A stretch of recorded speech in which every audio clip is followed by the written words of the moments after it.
Hello everybody, now as you can see, I am in a Cessna 172, but as you can hopefully also see, the flaps are down all the way, right here. Well, that's not the flaps, that says Skyhawk 2. There's the flaps right there, these extensions to the wing that a lot of people call them. I don't know why they call it that. It's not an extension, it's a flap. There's no other way to put it, really. But, yeah, I'm going to be explaining the purpose of flaps, I guess. I mean, there's not really that much to explain. But, yeah, let's go ahead and get into it. Alright, let's just, throttle up. Oh, I'm gonna have to raise the flaps a little bit. Oh, why are the flaps not, down anymore? Whatever. Okay. Maybe I pressed some kind of special button or whatever. But now we are full throttle, and I believe that's 787 trying to murder us. And whoa, okay, that's not usual. All right, what are the wind settings at again? I know I always try to blame the wind, and there we go. We have successfully lifted off in our Cessna 172. You see the flaps are not as down as I was trying to, make them. Oh, where are we at? Are we at Atlanta? That was the last place. No, we're at like Miami or something. But yeah. And now the flaps are all the way down, but I don't need flaps anymore. So yeah, let's take a look and see how the flaps aided in that takeoff. Even though obviously my flaps were barely down, as you can see right there. There are really no flaps used for that takeoff. That's like what, 20%? But whatever. I took off, and the wind.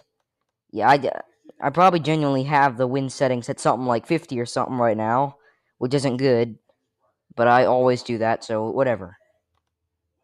Let's move on to the next aircraft and next little demonstration. Okay, so now we are in the DHC-6 Twin Otter, also known as the plane that can land anywhere. So yeah, let's go ahead and take it off. I'm going to be using well, not quite full flaps. I don't want to do that. That's gonna result in some losses. But yeah, the flaps are used during takeoffs because it reduces drag. So pretty much it helps you take off a little earlier. You know, like it pretty much, like, you can fly at slower speeds without stalling, which, I mean, obviously that helps during takeoff as well as landing. But it helps during takeoff because, like, if you want to rotate a little bit early, as we just did there, gear up. Oh yeah, you can't gear up in this. I forgot. Keep forgetting that. But yeah, we have successfully taken off with a little bit more flaps than last time. We're going to end up doing a full flap takeoff soon. Now, it's probably a little early to yeah, we were at Miami, okay. But yeah, that was probably a little early to put the flaps up, but whatever. So yeah, the flaps, you could see, helped. We took off very, very early. Oh, Jesus Christ, we barely used any of the runway. There we have a F-18 landing on the runway at full speed. That's not a good idea. Well, hopefully he's taking off and not landing, and I was wrong. But yeah, let's move on to the next little experiment. Okay, so when people think of GeoFS, they think of this aircraft probably, because it's on the cover for literally everything for this flight sim. This and the I forgot what it's called. This and the Piper Cub. Yeah. Anyways, I'm gonna put the flaps down already. This is gonna be our first full flap takeoff. Then we're gonna do some landings. But yeah, flaps are 100% fully down. Oh, Jesus Christ. I guess not. What's going on here? That's the flaps indicator right there. Let's put the flaps down all the way. Are the flaps actually down? Yes, they are. Okay. That's very interesting. But yeah, whatever. Let's just take off. I'm wasting time, and I'm wasting fuel because the engine is on. So yeah, without further ado, we're taking off. Because usually it takes like a pretty long runway. Oh, Jesus Christ! What am I hitting? What's going on? Like, I don't know why the jet keeps on moving. Like, I don't know why the jet keeps on having seizures when it's just about to take off, but whatever. Rotate time, very late on saying that, but the gears are up now, and we, in the Embraer Phenom, are up as well, and that was successful. I wanna see that again. Oh, the gears didn't, oh, we took off into an A380. I didn't see that. I honestly didn't see that. Okay, that's interesting. But that's what you're gonna see pretty much any time you fly in a multiplayer flight simulator. I was a little late on putting the gears up, as you can tell, but yeah, see, we barely used any of the runway once again during takeoff with the flaps down. Now let's try a landing with the flaps down. Okay, in the 737 once again. Oh geez, better put the spoilers up. The flaps are lowered, hopefully fully. Yeah, we are way too slow. I'm gonna crash. Yep, stalling. Okay, throttle up, full throttle, full throttle, full throttle, and back down to no throttle.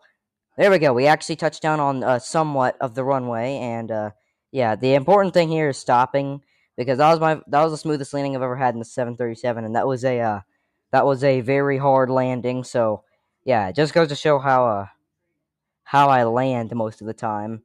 And it's keyboard controls. You can't really expect too much out of keyboard controls, but let's go back and look at that, because I want to see how that turned out. Yes, I'm using the standard KLM livery. I know that's kind of boring. Yeah, we used everything pretty much perfectly. The flaps were about as far down as they will go.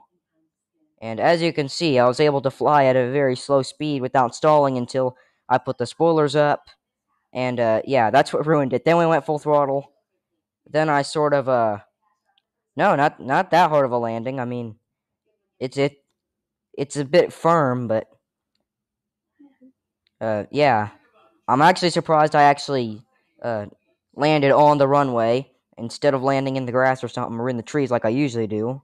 Once again, if I had a yoke, that would have worked better, but I don't care. Let's move on to the next one. Okay, so now we are approaching Santa Catarina Airport. I think that's how you pronounce it. I don't know. It's not exactly the most English thing in the world, but whatever. So yeah, oh, gotta put the flaps down. That's the entire point of the video. Come on, flaps down. Oh god, that's taking a very long time. Okay, spoilers up. I need to do that after we've landed. I don't know why it was so... Why was it so offline? Oh, jeez. Oh, no. Oh, I was, like, full throttle. Oh, crap. Oh, smooth landing. A bounce. Don't do that, please. Okay, we landed, yes. It wasn't really on the runway, but as long as we stop. Yes. This was, Oh, I pressed B for the spoilers. I don't know if that... Okay, so that's the reason we didn't stall or anything similar to that. But yeah. Well, no, it's not the 100. Yeah, it actually is, because I know the flaps and everything, but if I didn't put the flaps down, we would have stalled, but I had the flaps down, so yeah, the whatever. Let's just watch that and then move on to the final aircraft of today's video. Not the A380 this time. Okay? That was that was a bit of a firm landing, but whatever. Let's move on. Okay, yeah, we're kind of just landing the biggest plane in the world at the biggest jet in the world, sorry, at a very small airport. With actually looking like a pretty good approach, I guess, but that's not gonna last long when I put the spoilers up. Oh, geez, are we actually gonna land? Don't tell me my smoothest landing ever is going to be in the Antonov 225. Come on. Gears down finally. Yes, I touched down. Yes. Okay, successful. Somewhat successful. Anyways, thank you guys for watching this video. I hope you enjoyed it, and I'll see you in the next one. And I'll see you tomorrow, unless you're on my Instagram account. And, yeah, as always, good night.